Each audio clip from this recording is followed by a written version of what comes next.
The glass doors of First National Bank swung open on a busy Monday morning. Maya Chen walked inside, adjusting the straps of her backpack on her shoulders. She wore a simple gray hoodie and jeans. Her sneakers squeaked slightly on the polished marble floor as she made her way toward the customer service desk. The bank was crowded with people. Some stood in line waiting for the tellers. Others sat in chairs filling out forms. The sound of quiet conversations mixed with the clicking of keyboards and the beeping of machines.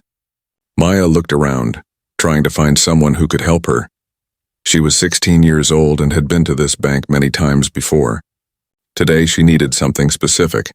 Her mother had asked her to get some important papers from their safety deposit box. These papers were needed for a legal appointment that afternoon.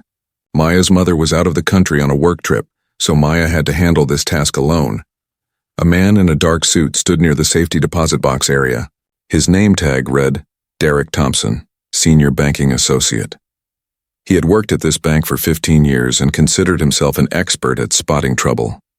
Derek was in his mid-40s with graying hair and a stern expression that rarely softened. Derek noticed Maya the moment she walked toward his area. His eyes narrowed as he watched her approach. Something about her made him suspicious, though he could not quite explain what it was. Maybe it was the casual clothes. Maybe it was her age. Or maybe it was something else he would not admit, even to himself. Maya reached the desk and smiled politely. "Hello, I need to access my family's safety deposit box, please." Derek did not smile back. Instead, he crossed his arms over his chest and looked down at her. "Safety deposit box? You have a safety deposit box here?" "Yes, sir," Maya replied, still maintaining her polite tone. "Box number 347. It's under my mother's name, Sarah Chen." "And where is your mother?" Derek asked, his voice sharp and challenging. "She's traveling for work right now. I have authorization to access the box when she's away." Derek let out a short laugh that held no warmth. "You have authorization? You look like you should be in school right now, not trying to access safety deposit boxes." Maya felt a small knot form in her stomach, but she kept her composure. "I am in school, but I have permission to be here. My mother left me clear instructions and authorization." "Sure she did," Derek said, his tone dripping with disbelief. He uncrossed his arms and leaned forward on the desk. "Let me see some identification." Maya reached into her backpack and pulled out her wallet.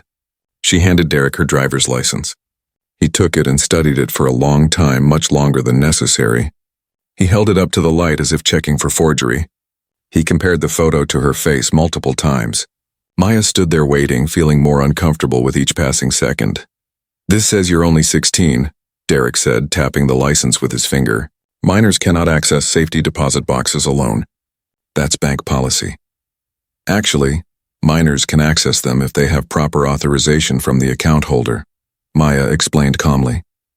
"My name is on the authorization list for that box. You can check your computer system." Derek did not move to check anything. Instead, he placed her license on the desk and straightened up. "I don't need to check anything. I know the rules. You cannot access that box without your mother present. That's final. But I've done this before," Maya said, her voice remaining steady despite her growing frustration. "I was here 3 months ago and accessed the same box. Mr. Patterson helped me. He checked the authorization list and everything was fine. Well, Mr. Patterson isn't here today and I don't care what he did. I'm telling you that you cannot access that box." Derek's voice grew louder, drawing the attention of nearby customers. Maya took a deep breath. She could feel people starting to stare. "Sir, please. I just need you to check the computer. My name, Maya Chen, should be listed as an authorized person for box 347. It will only take a minute to verify." "Are you telling me how to do my job?" Derek's face reddened. "I've been working here for 15 years. I know the procedures better than some kid walking in off the street." The word stung, but Maya tried one more time. "I'm not trying to tell you your job. I'm just asking you to follow the standard procedure and check the authorization list." Derek shook his head and reached for the phone on his desk. "You know what? I think we have a problem here. I think you're trying to commit fraud." Maya's eyes widened. "Fraud? I'm not trying to commit fraud. This is my mother's box and I have legitimate authorization." "That's what they all say," Derek muttered. He pressed a button on his phone. "Security? I need someone at the safety deposit box area. We have a suspicious individual trying to gain unauthorized access to a customer's property." Maya felt her heart start to race. This was escalating far beyond what she had expected. Other customers were now openly watching the scene unfold. She heard whispers around her. An older woman clutched her purse tighter. A man in a business suit frowned in Maya's direction. "Sir, please don't do this," Maya said, trying to keep her voice from shaking. "Just check the computer. That's all I'm asking." A security guard approached, his hand resting on his belt near his radio. "What's the problem here, Derek?" "This girl is trying to access a safety deposit box that doesn't belong to her," Derek explained, gesturing dismissively at Maya. "She claims she has authorization, but she can't prove it. She's being very persistent and won't leave when asked." The security guard looked at Maya. "Miss, is this true?" "No, it's not true," Maya said firmly. "I do have authorization. My name is on the list for that box." "He won't check the computer to verify it," Derek interrupted. "She's a minor who walked in here alone, claiming she can access someone else's property. That's suspicious behavior. I'm protecting our customers' assets, which is my job." "I'm not just someone," Maya insisted, her frustration finally breaking through. "The box belongs to my mother. I'm her daughter. I have done this before without any problems."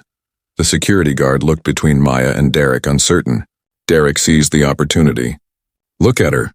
Does she look like someone who should be accessing valuable safety deposit boxes? She's dressed like she just rolled out of bed. No adult supervision. Making demands. This whole situation screams suspicious activity." Maya felt heat rush to her cheeks. She knew exactly what Derek was really saying, even if he would not say it directly. She had faced this kind of treatment before, but never this blatantly, never this publicly. Patricia Williams, the branch manager, finally emerged from her office. She had heard the raised voices but had been on an important phone call. She observed the scene with a practiced eye. A teenage girl stood surrounded by a security guard and Derek, with a small crowd of customers watching. It did not look good. "What's going on here?" Patricia asked, approaching the group. Derek immediately launched into his explanation. "This minor came in trying to access safety deposit box 347. She has no adult with her and no proper authorization. I was following procedure by refusing her access and calling security." Patricia looked at Maya. "And your side of the story?" "My mother is Sarah Chen. That box belongs to her.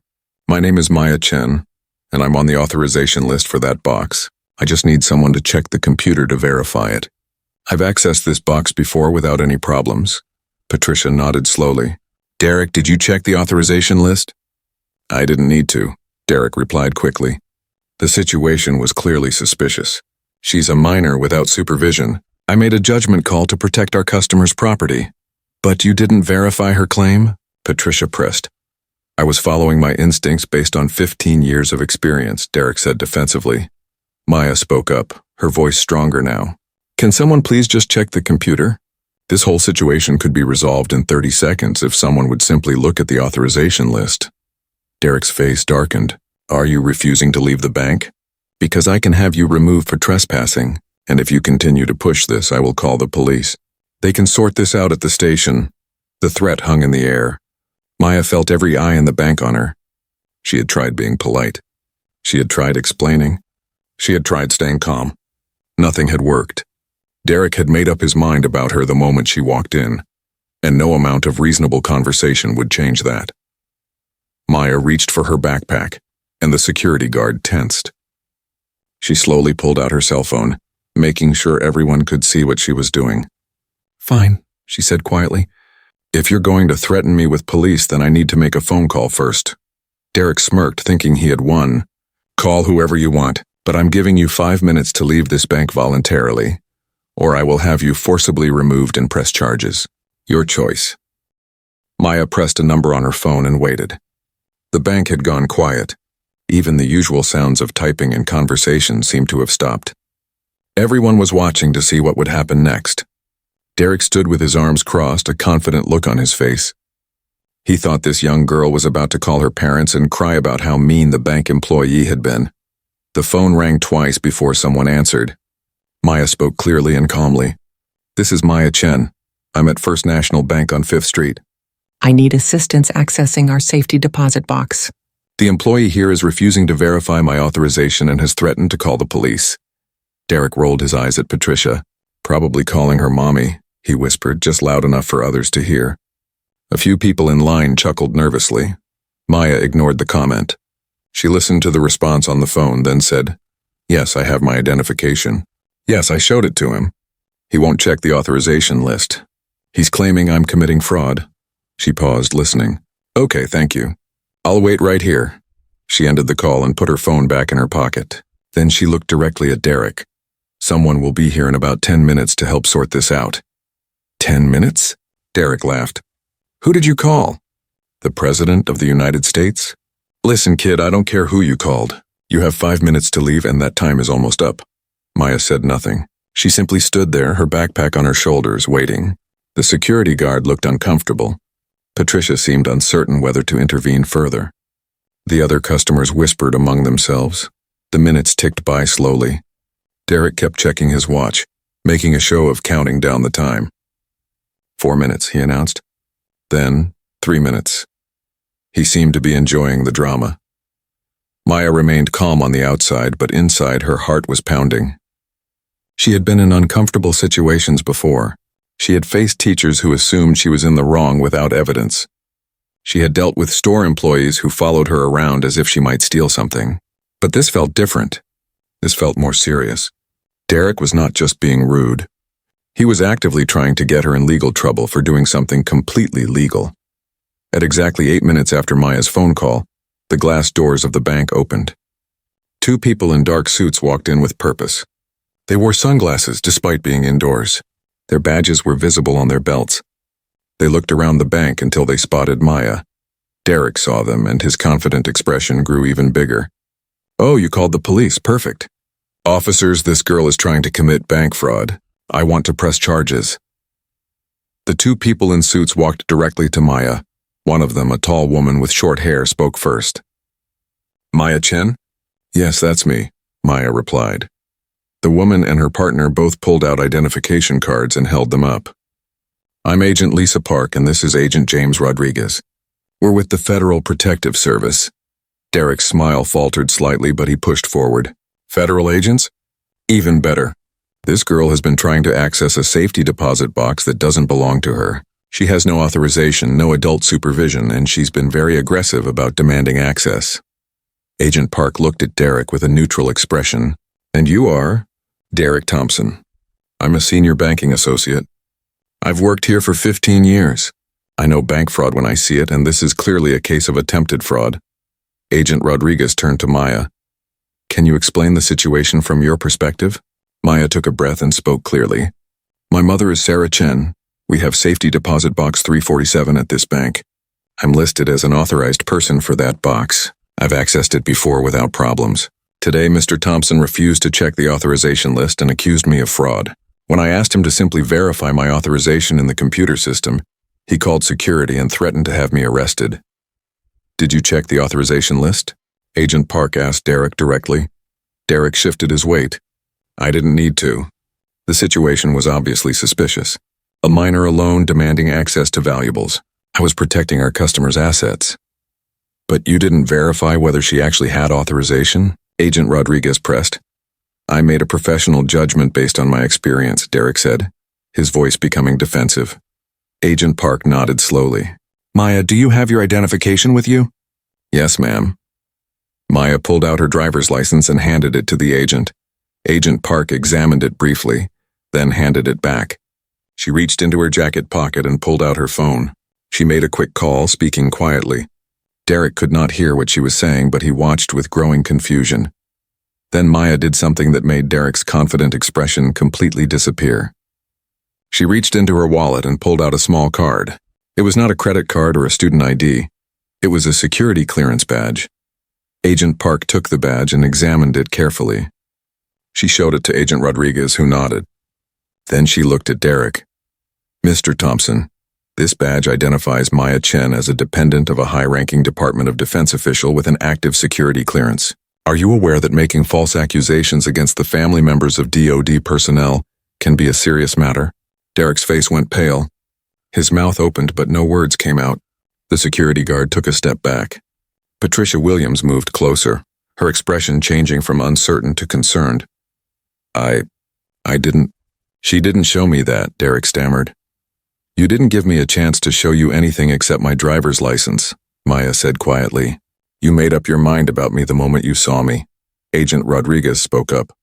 Maya, can you explain why you need to access this safety deposit box? My mother is General Sarah Chen. She's currently deployed overseas. The box contains power of attorney documents that I need for a legal appointment this afternoon.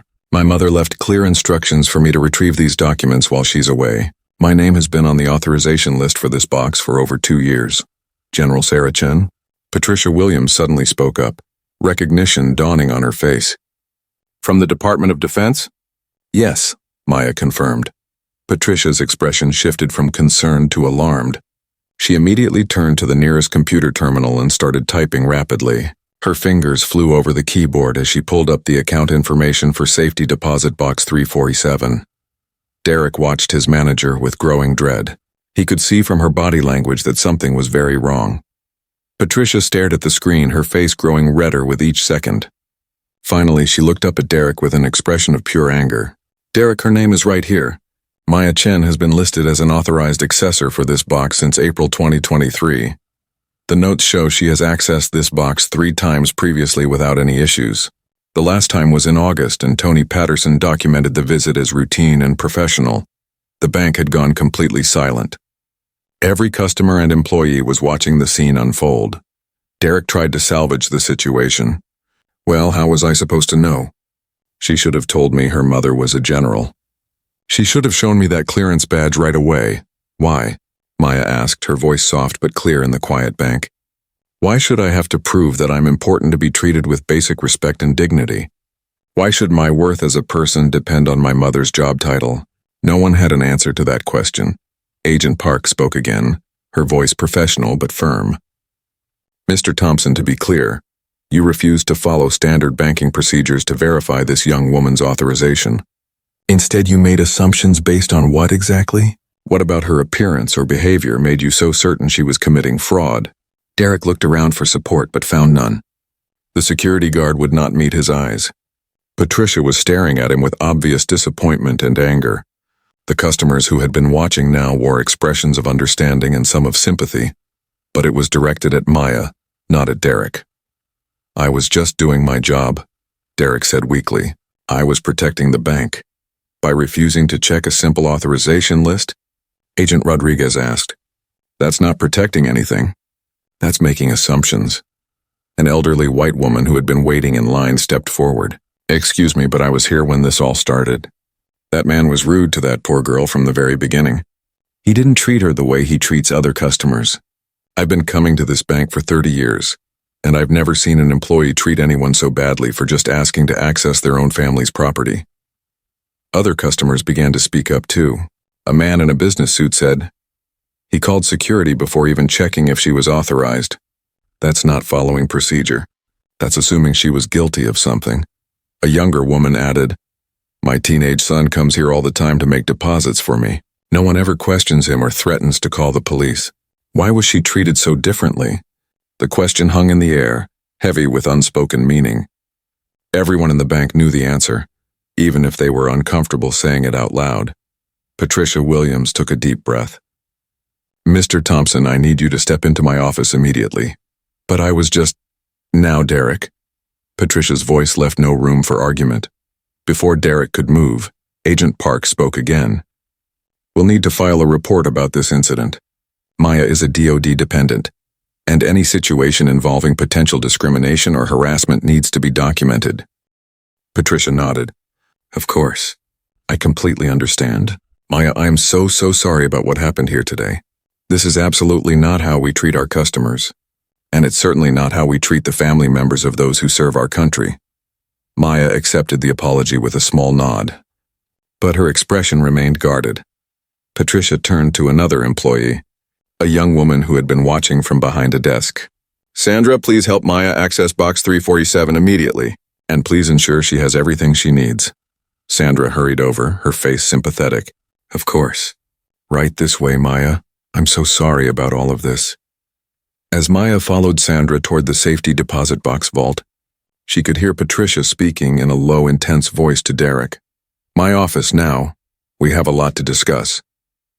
Derek walked toward the manager's office with his shoulders slumped, no longer looking confident or self-assured. The other customers slowly returned to their business, but the atmosphere in the bank had changed.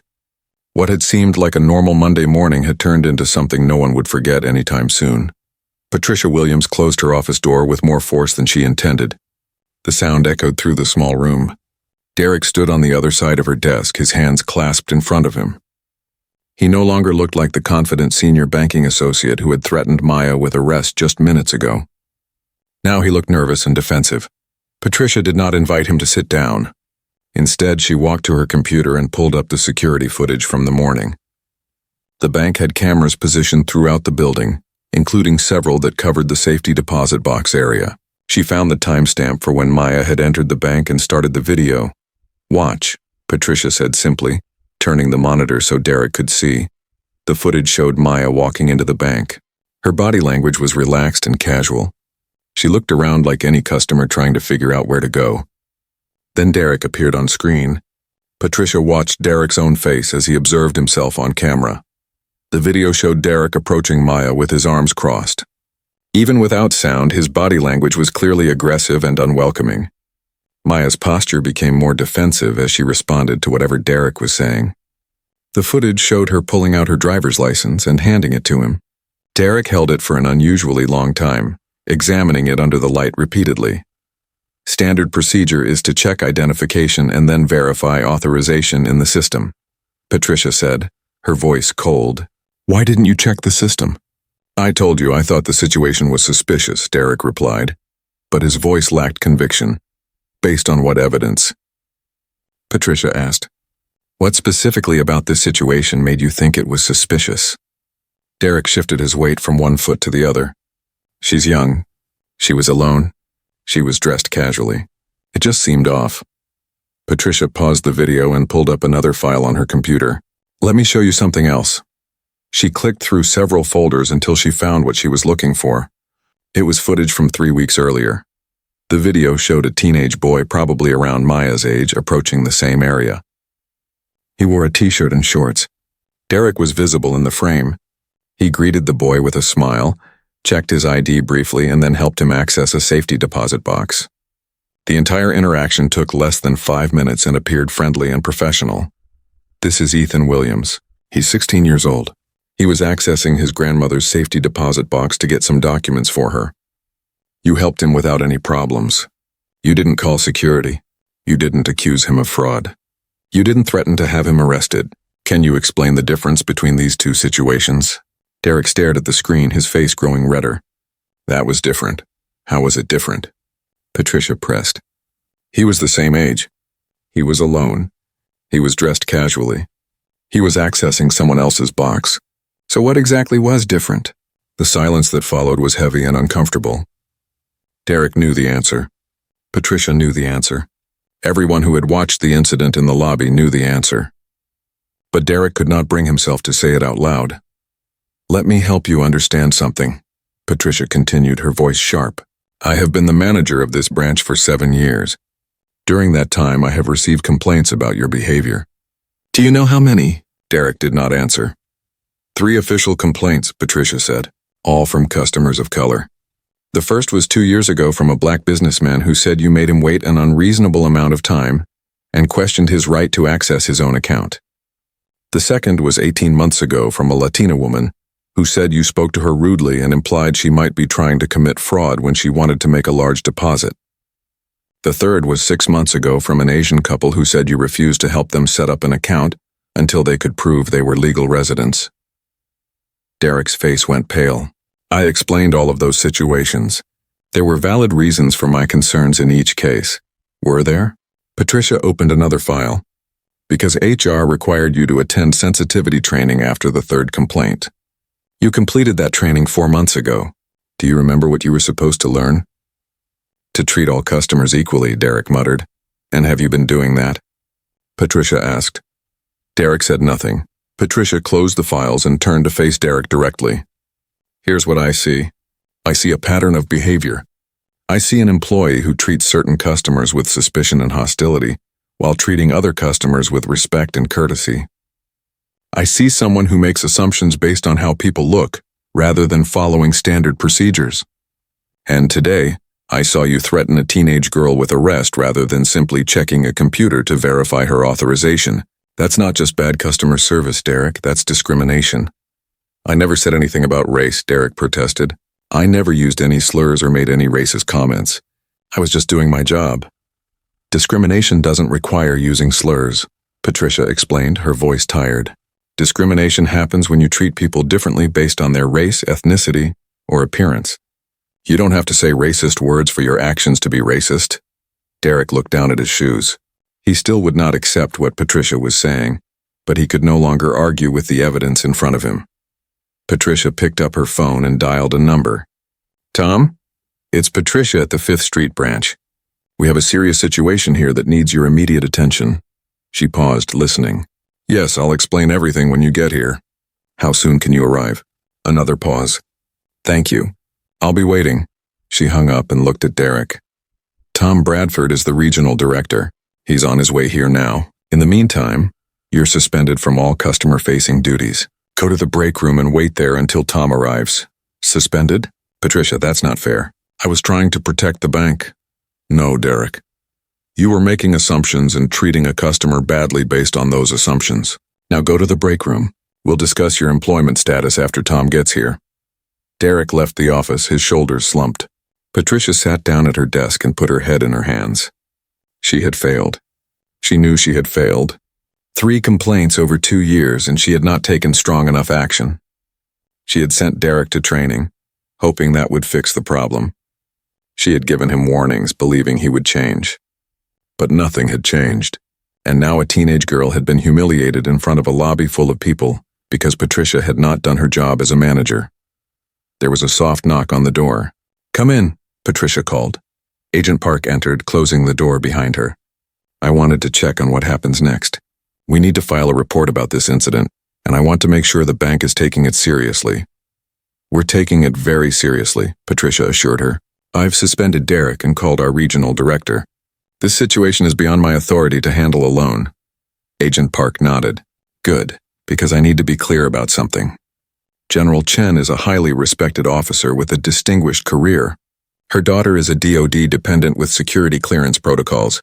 What happened today could have escalated into a much more serious situation. I understand, Patricia said quietly. How is Maya doing? She's retrieving her documents now. She's calm, but I can tell she's shaken. No teenager should have to go through what she experienced today.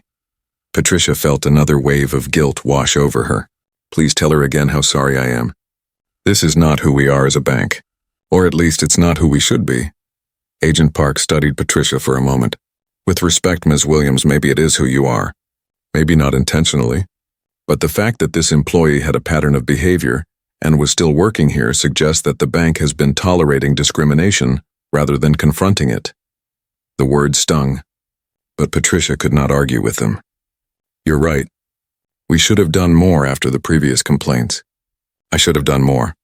What matters now is what you do next, Agent Park said. This incident is going to get attention. Maya's mother is a public figure in the military community. Other customers witnessed what happened. Some of them were recording on their phones. This story will get out. Patricia's stomach sank. Other customers were recording? I saw at least 2 people with their phones out. This is 2025. Everyone documents everything. By tomorrow, this could be all over social media. Before Patricia could respond, there was another knock on the door. Sandra, the employee who had helped Maya, poked her head in. Patricia, Maya has finished accessing her box. She's leaving now, but she asked me to give you this. Sandra handed over a business card. Patricia looked at the card. It had an official government seal and a phone number. What is this? Maya said that if the bank wants to discuss what happened, someone should call this number. It's the Legal Affairs Office for the Department of Defense. Patricia's hand trembled slightly as she held the card. This was becoming more serious than she had initially realized. Tom Bradford arrived at the bank 40 minutes later. He was a tall man in his 50s with silver hair and a no-nonsense expression. Patricia met him in the lobby and quickly explained the situation while walking him to her office. She showed him the security footage, the previous complaints against Derek, and the records of the morning's incident. Tom watched everything in silence, his expression growing darker with each piece of information. When Patricia finished, he sat back in his chair and was quiet for a long moment. "Where is Derek now?" Tom finally asked, in the break room. "I suspended him from customer duties and told him to wait." "Good. I want to interview him, but first I need to see all the documentation. Personnel file, previous complaints, training records, everything." Patricia spent the next hour pulling together all the relevant files. Tom reviewed each one carefully, making notes on a legal pad. He paid special attention to the previous complaints and the sensitivity training records. "This training," Tom said, pointing at the certificate showing Derek had completed the required course. It was an online module that took 2 hours to complete. "That's not real training. That's checking a box so HR can say we did something." Patricia nodded slowly. "I know. I raised concerns about that at the time. I said Derek needed in-person training with real accountability. But I was told the online course was sufficient." Tom made another note. "Who told you that?" "Melissa Chen in HR. I'll be speaking with Melissa." Tom closed the file and looked at Patricia. "Here's what's going to happen. I'm going to interview Derek. I'm going to interview other employees who have worked with him. I'm going to review our branch's customer service records, particularly looking at any patterns in how different customers are treated. And then I'm going to make a recommendation about Derek's employment status and about changes that need to be made at this branch." "What should I tell the other employees?" Patricia asked. "Tell them to continue their work as normal. Tell them that if anyone wants to speak with me about the work environment or any concerns they have, they can do so confidentially. I'll set up a private room for interviews." Patricia hesitated, then asked the question that had been bothering her. "Am I going to lose my job over this?" Tom looked at her directly. "That depends on what I find during my investigation. You had 3 complaints about discriminatory behavior from one employee over 2 years, and that employee was still interacting with customers today. As a manager, that's your responsibility. So yes, your job is at risk. But right now my priority is understanding the full scope of the problem and making sure it doesn't happen again." Patricia nodded, accepting the consequences of her inaction. "I understand. I'll make myself available for whatever you need." Tom stood up. "Let's start by talking to Derek." Derek sat in the break room staring at his coffee cup. His hands were shaking slightly. He had spent the last hour replaying the morning's events in his mind, trying to figure out how everything had gone so wrong. In his version of events, he had been doing his job. He had been protecting the bank. He had been following his instincts. But deep down, in a place he did not want to acknowledge, Derek knew the truth was more complicated. The break room door opened. Tom Bradford entered, followed by Patricia. Tom carried a folder thick with papers. He sat down across from Derek at the small table. "Mr. Thompson, I'm Tom Bradford, the regional director. I need to ask you some questions about what happened this morning." Derek straightened in his chair, trying to look professional and composed. "Of course. I want to explain what happened. It's all been blown way out of proportion." Tom opened the folder and pulled out a piece of paper. "Let's start with the basic facts. At approximately 9:15 this morning, Maya Chen entered this bank and requested access to safety deposit box 347. Is that correct?" "Yes, that's correct." "And what happened next?" Derek launched into his explanation. "She was alone, which was suspicious. She's only 16 years old. She was dressed very casually, not like someone who should be accessing a safety deposit box. I asked for her identification, which I checked thoroughly. Then I explained to her that minors cannot access safety deposit boxes without adult supervision." Tom made a note. "Did you check the authorization list for box 347? "No, I didn't think it was necessary." The situation was clearly, why wasn't it necessary? Tom interrupted. "Checking the authorization list is standard procedure when someone requests access to a safety deposit box." "Why did you skip that step?" Derek shifted uncomfortably. "I made a judgment call based on my experience. Sometimes you can just tell when something isn't right." "You can just tell," Tom repeated slowly. "What exactly told you that something wasn't right?" "Like I said, she was young, alone, and dressed casually. She didn't look like she belonged there." Tom pulled out another paper from his folder. It was a printout of the security footage showing the teenage boy who had accessed a safety deposit box 3 weeks earlier. "Do you recognize this footage?" Derek looked at the image. His face paled. "That's Ethan Williams. He was accessing his grandmother's box. Ethan Williams is 16 years old. He was alone.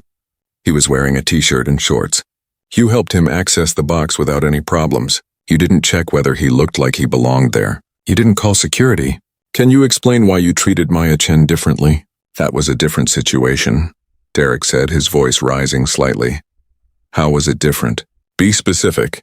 Derek opened his mouth, then closed it again. He could not think of a legitimate reason that would not expose what everyone already knew. Ethan's grandmother had called ahead to tell us he was coming. Tom flipped through his papers. Actually, according to our records, no one called ahead for Ethan Williams. You simply checked his ID and helped him. So I'll ask again. What was different about Maya Chen's situation? The silence stretched on. Derek stared at the table. He knew he was trapped. Any answer he gave would make things worse. Tom pulled out more papers. These are customer complaints filed against you over the past 2 years. The first one is from Marcus Johnson, a black businessman. He complained that you made him wait 45 minutes while other customers were served, and that you questioned his right to access his own business account. Do you remember this incident? Vaguely. There was a problem with his identification. According to the complaint, his identification was valid. He had been a customer for 3 years and you had helped him before. But on that day you suddenly needed additional verification. Tom set that paper aside and picked up another. The second complaint is from Rosa Martinez. She wanted to deposit a large check from her employer. You suggested the check might be fraudulent and made her wait while you called her employer to verify it. The check was legitimate. Can you explain why you thought it might be fraudulent? It was a very large amount. I was being cautious. The amount was $8,500. We process much larger checks every day without calling employers. What specifically about this check made you suspicious? Again, Derek had no good answer. Tom continued through the complaints, methodically laying out the pattern. Each complaint involved a customer of color. Each time, Derek had gone beyond standard procedures, treating normal transactions as potentially fraudulent. Each time, Derek had been wrong. After the third complaint, you were required to attend sensitivity training. Do you remember what you learned in that training?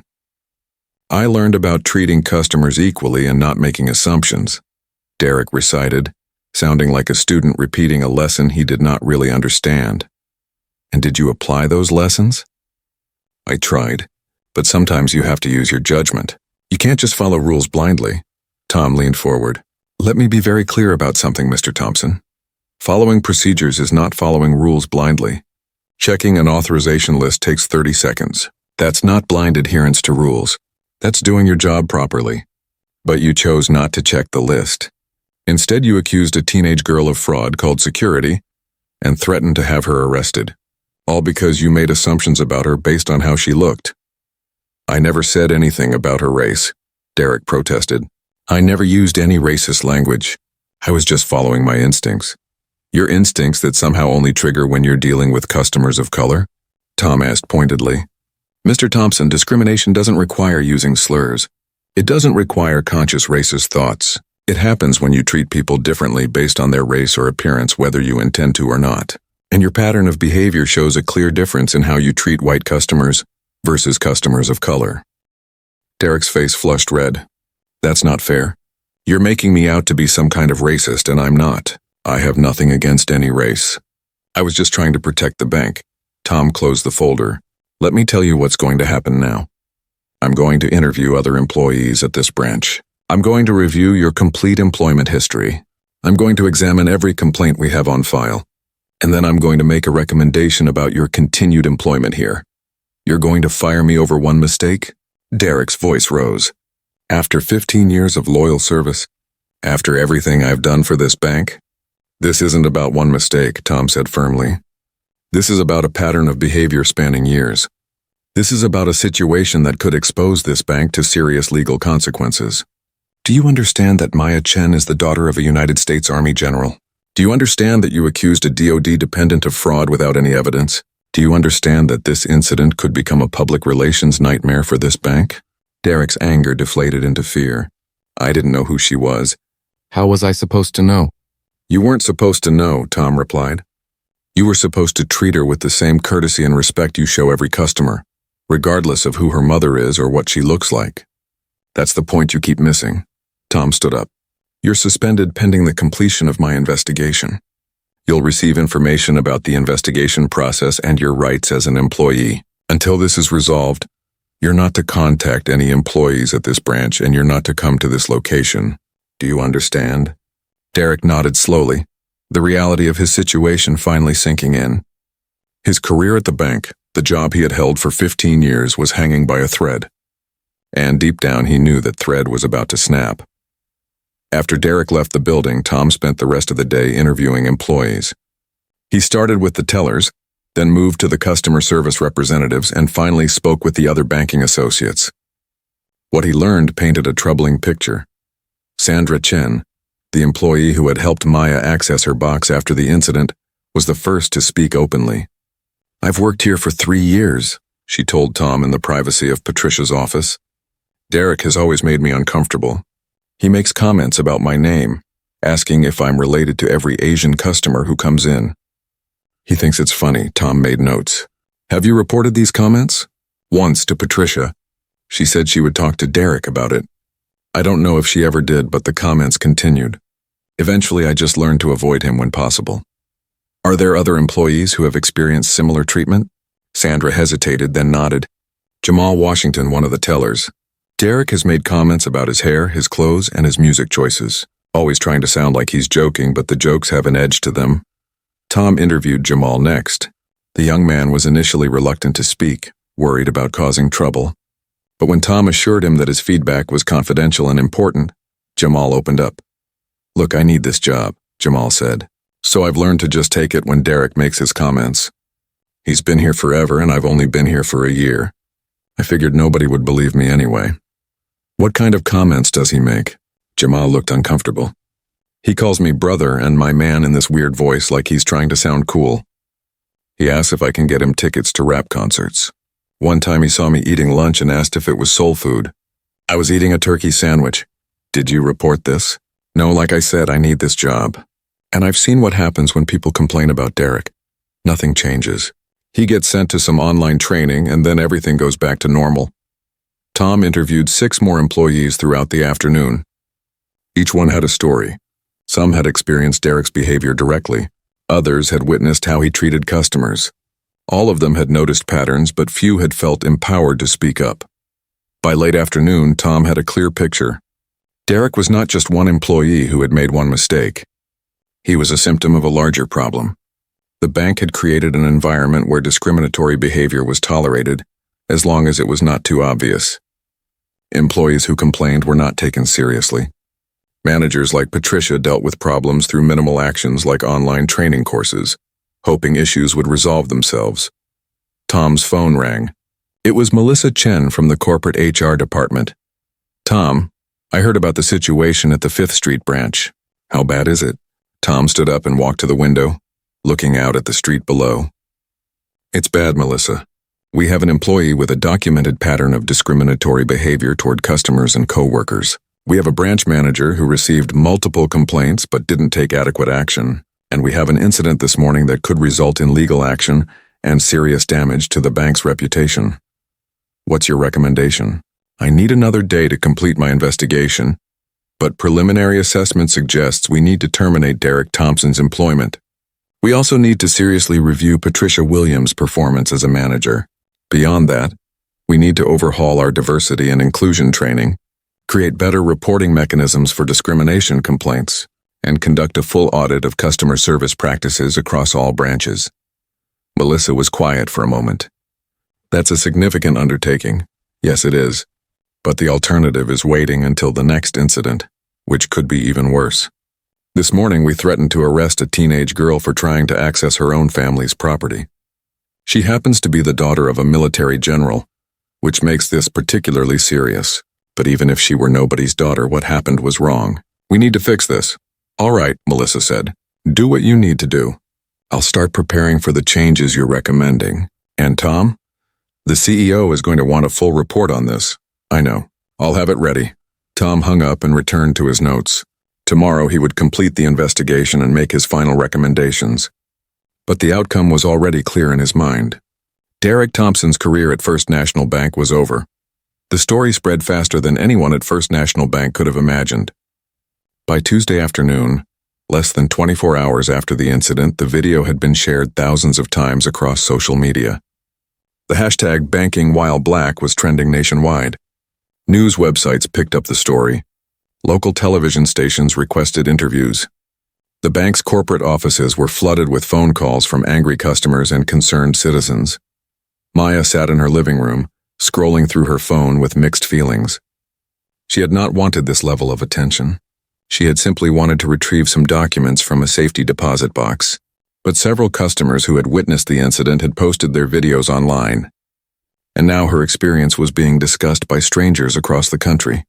Her mother, General Sarah Chen, had returned home early from her deployment after hearing what happened.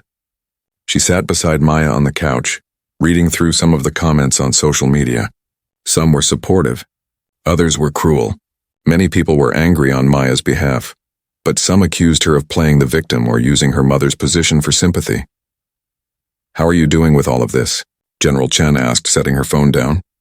Maya shrugged. "I don't know. Part of me is glad people are talking about it. Part of me wishes it had never happened, and part of me just feels tired." "Tired of what?" "Tired of having to prove I belong everywhere I go. Tired of people looking at me and making assumptions. Tired of being treated like I'm suspicious just for existing." Maya's voice cracked slightly. "I did everything right, Mom. I was polite. I showed my ID. I asked him to check the computer. And none of it mattered because he had already decided I was doing something wrong." General Chen put her arm around her daughter. "I know, sweetheart. And I'm so sorry you had to experience that. But I'm also proud of how you handled yourself. You stayed calm. You stood your ground. You didn't let him intimidate you." "I wanted to cry," Maya admitted, standing there with everyone staring at me, thinking I was a criminal. I wanted to cry so badly, but I knew if I cried, people would just see me as some emotional teenager and not take me seriously. The fact that you had to think about that at 16 years old is exactly why this story matters, General Chen said firmly. "This shouldn't be your burden to carry, but since it happened, at least now people are paying attention." Maya's phone buzzed. It was a message from Agents Park and Rodriguez, checking on how she was doing.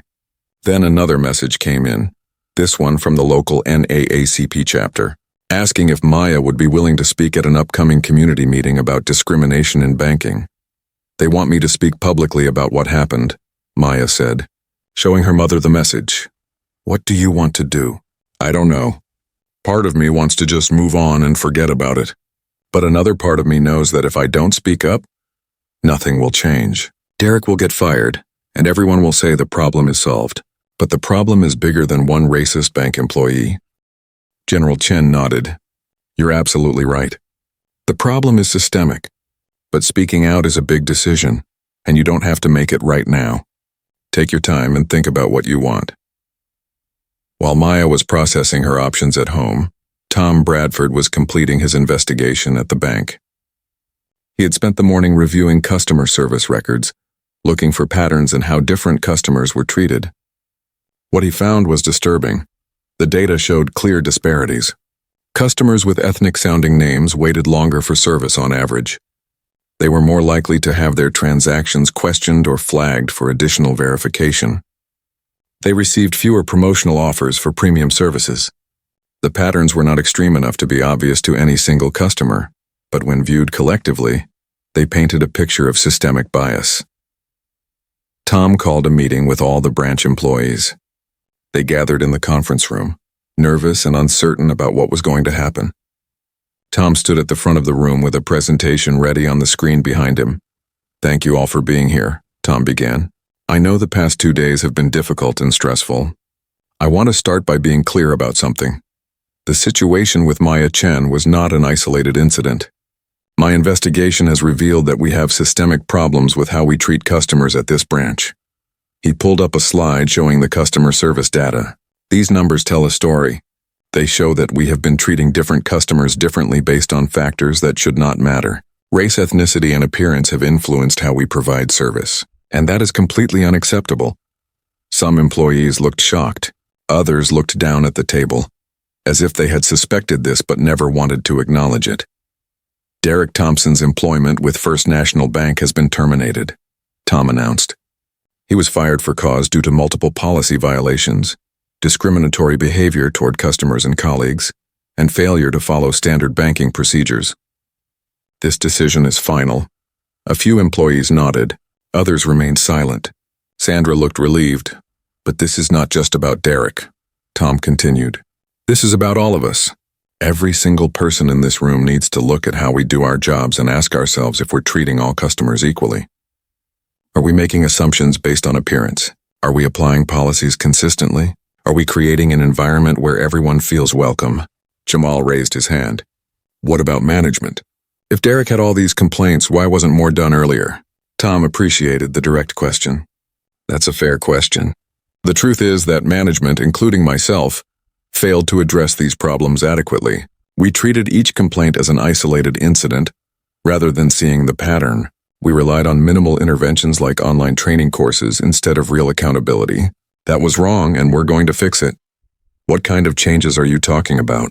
Another employee asked. Tom pulled up his next slide. Starting next week, every employee at every branch will participate in comprehensive diversity and inclusion training. This will not be an online module you complete in an hour. This will be multi-day in-person training with real discussions and accountability. Second, we're implementing a new system for reporting discrimination complaints. Reports will go directly to corporate HR, not just branch managers, ensuring they can't be ignored or minimized. Third, we're conducting audits of customer service practices at all branches to identify and address any patterns of bias.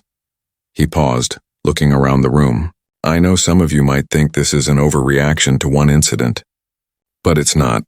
This is long overdue, and if anyone here is not willing to commit to treating every customer with equal respect and dignity, regardless of what they look like or where they come from, then this is not the right workplace for you.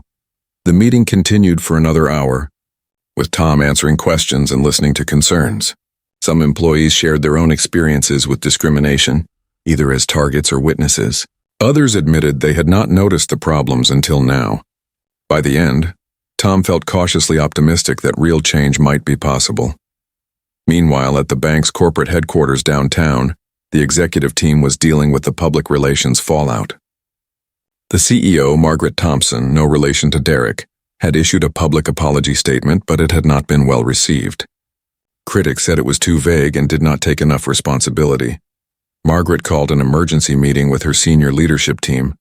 We need to do better than a generic apology. We need to show concrete actions. The head of public relations spoke up. We should reach out to Maya Chen and her family directly, offer a sincere apology and ask what we can do to make this right. What if they want money? The general counsel asked. A settlement could be seen as an admission of liability. Margaret shook her head. I don't care about the legal implications right now. We did wrong by that girl and we need to make it right. If that means a settlement, then so be it. But I think what they probably want is actual change, not just money. She picked up her phone and dialed the number on the business card Maya had left. It went to an answering service at the Department of Defense Legal Affairs office. Margaret left a detailed message explaining who she was and requesting a conversation with General Chen. 2 hours later, General Chen returned the call.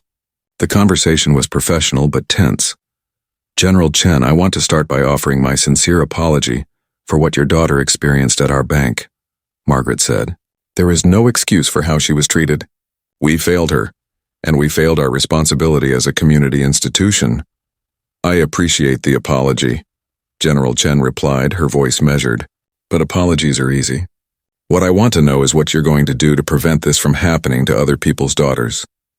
Margaret outlined the changes Tom Bradford was implementing. The comprehensive training, the new reporting systems, the audits. General Chen listened carefully. Those are good steps, General Chen said when Margaret finished. But I have some additional suggestions. If you're willing to hear them, please, I'm listening. First, your diversity training should include people who have actually experienced discrimination, not just corporate consultants reading from a manual. Let them tell their stories. Make it real for your employees. Second, you need to diversify your leadership. I looked at your website. Your executive team and board of directors are overwhelmingly white and male. That needs to change.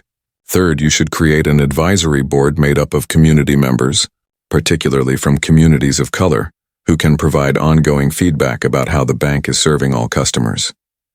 Margaret made notes as General Chen spoke. Those are excellent suggestions. We'll implement all of them. And one more thing, General Chen added. Maya is receiving requests to speak publicly about what happened. I want your bank to support her if she chooses to do that. Don't try to silence her or minimize her experience. Embrace the conversation even when it's uncomfortable. You have my word, Margaret promised. After the call ended, Margaret sat quietly for a moment, thinking about what General Chen had said. The changes they needed to make were extensive and would take time. But they were necessary, not just for avoiding future incidents, but because it was the right thing to do.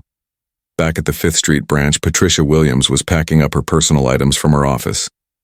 Tom Bradford had offered her the option to resign rather than be fired. The official story would be that she was pursuing other opportunities. In truth, everyone knew she was leaving because she had failed as a manager. Sandra knocked on the open door. "Can I come in?" Patricia looked up and nodded. "Of course. I just wanted to say goodbye," Sandra said, "and to tell you that I don't think you're a bad person. I think you were put in a difficult situation, and you made some mistakes. But you also taught me a lot about banking, and I appreciate that." Patricia felt tears prick her eyes. "Thank you, Sandra. That means a lot. And I want to tell you something. You were right to complain about Derek's comments. I should have done more when you came to me. I thought talking to him would be enough, but it wasn't. I let you down, and I'm sorry." "I accept your apology," Sandra said. "I hope your next job is somewhere that appreciates what you can do." After Sandra left, Patricia finished packing. She looked around the office one last time. 7 years she had worked in this branch. She had thought she was a good manager. She had thought she was fair and reasonable. But the truth was, she had been conflict avoidant. She had taken the easy path instead of the right path, and a teenage girl had paid the price for Patricia's weakness. As Patricia walked out of the bank for the last time, she made a promise to herself. Whatever she did next, wherever she worked, she would never again stay silent when she saw something wrong. She would speak up. She would take action. She would be the manager she should have been all along. 3 months had passed since the incident at First National Bank. Maya stood backstage at the community center, nervously adjusting the microphone clipped to her shirt. She had agreed to speak at a youth leadership conference about discrimination and advocacy. Her mother sat in the front row, offering an encouraging smile. Maya had thought long and hard about whether to speak publicly. For weeks after the incident, she had just wanted to disappear and forget everything. But as she saw the changes starting to happen at the bank and heard from other people who had similar experiences, she realized her voice could make a difference. The moderator introduced her, and Maya walked onto the stage. The audience was filled with teenagers from across the city, all there to learn about standing up for their rights and creating change in their communities. "My name is Maya Chen," she began, her voice steady despite her nerves. 3 months ago, I walked into a bank to access my family's safety deposit box. I walked out having learned an important lesson about who gets respect in our society and who has to fight for it. She told the story simply and honestly. She described Derek's suspicion, the accusations, the humiliation of being treated like a criminal in front of dozens of people. She talked about staying calm even when she wanted to cry. She explained how she had used the resources available to her, calling for help and standing her ground. "But here's what I want you to understand," Maya said, looking out at the young faces watching her. "I got justice, at least partly because of who my mother is. I had a security clearance badge. I had federal agents I could call. I had resources that most people don't have. And that's not right. Everyone deserves to be treated with dignity and respect, whether their mother is a general or a grocery store clerk, whether they're wearing a suit or a hoodie, whether they look like what someone expects or not." She paused, collecting her thoughts. "A lot of people have asked me if I'm angry at Derek Thompson, the man who treated me that way. The truth is, I'm not as angry at him as I am at the system that let him behave that way for years." He had complaints against him. Other people had reported his behavior. But nothing really changed until my incident went viral and became a public embarrassment for the bank. Maya described the changes that had been implemented at First National Bank, the comprehensive training, the new reporting systems, the diversity initiatives. "These are good steps," she said. "But they only happened because there was public pressure. They only happened because people paid attention. And that's why I'm here today, talking to all of you. Because change requires attention. It requires people speaking up, even when it's uncomfortable. Even when it's scary." She looked directly at the audience. Some of you have probably experienced discrimination yourselves. Maybe a teacher assumed you were cheating on a test because they didn't think you were smart enough to get that grade honestly. Maybe a store employee followed you around, assuming you were going to steal something. Maybe someone called the police on you for doing something completely normal, just because you looked suspicious to them. These experiences hurt. They make you feel small and angry and powerless. But you're not powerless. Your voice matters, your experience matters, and when you speak up, you create space for others to speak up too. After her speech, Maya took questions from the audience. A young black boy raised his hand. What would you tell someone who's too scared to speak up when they're being discriminated against? Maya thought carefully before answering. I would tell them that fear is completely valid. Speaking up can have consequences, especially if you don't have the kind of protection I had. But I would also tell them to find allies. Tell a parent, a teacher, a community leader. Document what happened. Write it down, record it if possible. You don't have to fight alone. There are people and organizations who will stand with you. A Latina girl asked, Do you think Derek Thompson learned anything from being fired? I don't know. Maya answered honestly. I hope he did. I hope he's reflecting on his behavior and understanding why it was wrong. But I'm not counting on it. What I care more about is that other employees at that bank saw what happened and realized that kind of behavior has consequences. That's the real lesson. After the event, several teenagers approached Maya to share their own stories. A Korean-American girl told her about being asked where she was really from, even though she was born in the same hospital as the person asking. An Arab-American boy described being pulled out of line at the airport every single time he flew. A black girl talked about teachers who always seemed surprised when she got good grades. Maya listened to each story, recognizing the common thread, running through all of them. The constant need to prove yourself, to demonstrate that you belong, to overcome other people's assumptions. It was exhausting, and it was wrong. Meanwhile, at First National Bank, the changes were continuing. Tom Bradford had been promoted to oversee diversity and inclusion initiatives across all branches. He took the job seriously, visiting each location, personally to conduct trainings and assess the work environment. The Fifth Street branch had a new manager, Marcus Johnson, the same businessman who had filed one of the original complaints against Derek. Tom had reached out to Marcus during the investigation, and they had a long conversation about leadership and accountability. Marcus had recently left his tech job and was looking for a new challenge. Managing the branch where he had once been discriminated against felt like meaningful work. Under Marcus's leadership, the branch culture was changing. He implemented a zero-tolerance policy for discrimination, but more importantly, he created an environment where employees felt comfortable speaking up about problems. The monthly team meetings now included open discussions about challenges and how to improve. Customer satisfaction scores, particularly among minority customers, were steadily rising. Sandra had been promoted to a banking associate position, filling the role Derek once held. She was good at her job, treating every customer with the same courtesy and professionalism. When teenagers came in, whether to open their first account or access a family safety deposit box, Sandra took time to explain everything clearly and respectfully. She remembered how it felt to be dismissed and underestimated, and she made sure no one had that experience at her desk. Jamal was still working as a teller, but he had enrolled in night classes to get his finance degree. With Marcus as manager, he felt like he actually had a future at the bank. He did not have to pretend to laugh at racist jokes or ignore discriminatory comments. He could focus on his work and his growth. Derek Thompson had found it difficult to move on with his life. The incident had been widely publicized, and his name was permanently associated with racial profiling. He had applied to several banks, but none would hire him once they did background checks. He tried to get work in other industries, but the viral videos always seemed to follow him.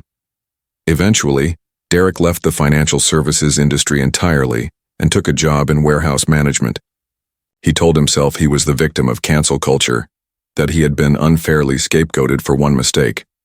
But sometimes, late at night when he could not sleep, a small voice in his head wondered if everyone else might be right, if maybe his instincts had been shaped by prejudices he had never examined.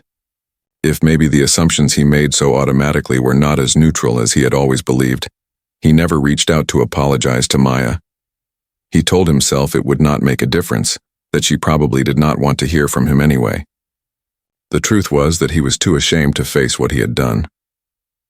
First National Bank's corporate office had followed through on all the commitments Margaret Thompson made to General Chen. They created a community advisory board with diverse representation. They revised their hiring practices to prioritize diversity at all levels. They brought in speakers who had experienced discrimination to share their stories during training sessions. The changes were not perfect. There were still incidents of bias, still moments when employees made mistakes. But the difference was that now there was a system in place to address those problems. When complaints came in, they were taken seriously and investigated promptly. Employees who discriminated faced real consequences, and gradually, the bank's reputation began to recover. Margaret Thompson personally reached out to Maya and General Chen to update them on the progress. "Your daughter's courage has created real change," Margaret told General Chen. "Not just at our bank, but across the industry. Other banks are looking at what we're doing and implementing similar programs." "That's good to hear," General Chen replied. "But the real test will be whether these changes last, whether you maintain this commitment when the public attention fades and it's not trending on social media anymore."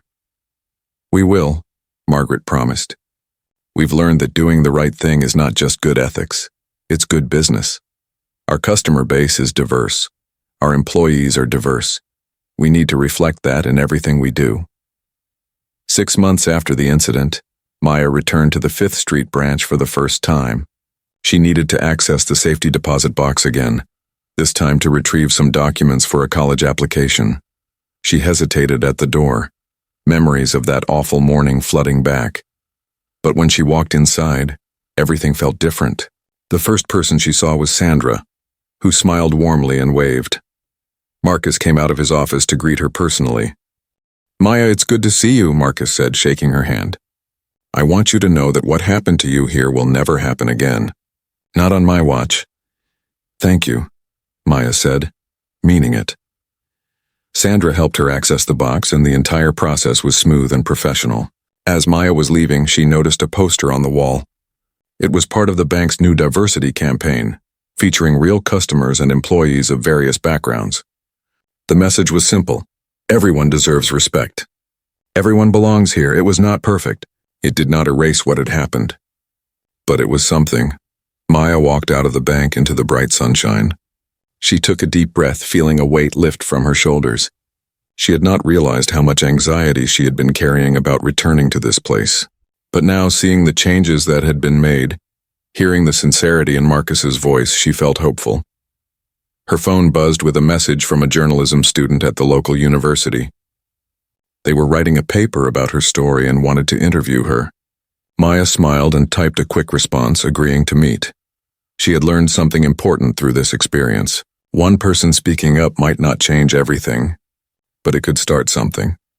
Her story had sparked conversations in living rooms, classrooms, and boardrooms. It had made people think about their own assumptions and behaviors. It had given other victims of discrimination the courage to share their stories. Change was slow and imperfect, but it was real. And every step forward mattered. As Maya walked down the street toward the coffee shop where she was meeting her friends, she thought about the essay question on her college application. Describe a time when you faced adversity and what you learned from it. She had an answer now. She had learned that dignity is not something you should have to earn. She had learned that standing up for yourself, even when it is hard, can create change that extends far beyond your own experience. She had learned that silence protects no one except those who benefit from injustice. And she had learned that she was stronger than she thought, that her voice mattered, that she belonged everywhere she chose to be. 3 years later, Maya would be studying law at a prestigious university, focused on civil rights and social justice. She would think back to that morning in the bank as the moment when she found her purpose. The moment when personal pain became motivation for systemic change. But that was still in the future. For now, Maya was just a 16-year-old girl who had stood her ground and made a difference, and that was enough. The story of what happened at First National Bank became a case study in business schools and diversity training programs. It was discussed in sociology classes and civil rights seminars. The video was watched millions of times, always with the same reactions: anger at the injustice, admiration for Maya's composure, and recognition of how common such experiences are for people of color. Derek Thompson's name became a cautionary tale. Patricia Williams found work at a nonprofit organization focused on workplace equity, channeling her regrets into meaningful action. Tom Bradford became a sought-after consultant on diversity and inclusion in financial services. Marcus Johnson was promoted to regional manager, overseeing multiple branches with the same principles he had implemented at Fifth Street. And Maya? Maya kept speaking up, at school, in her community, and eventually on larger stages. She shared her story not for sympathy but for change.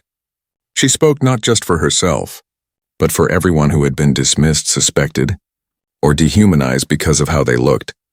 She became living proof that one voice, one moment, one decision to stand firm in the face of injustice could ripple outward in ways impossible to predict. That courage was not the absence of fear, but the choice to act despite it. That change was not about perfection, but about persistence, and most importantly, that every person deserves respect and dignity, no matter who they are, where they come from, or who their mother happens to be. That was the lesson Derek Thompson failed to learn. But it was the lesson thousands of others learned because Maya Chen refused to be silent. The bank doors still opened every morning. Customers still came and went. But now, when a teenager walked in, whether in a hoodie or a suit with a famous parent or no parent at all, they were greeted with the same courtesy and respect, because that was how it should have been all along. And somewhere in the city, Maya Chen walked with her head high, knowing that she had helped make that change happen. One uncomfortable conversation, one viral video, one courageous stand at a time.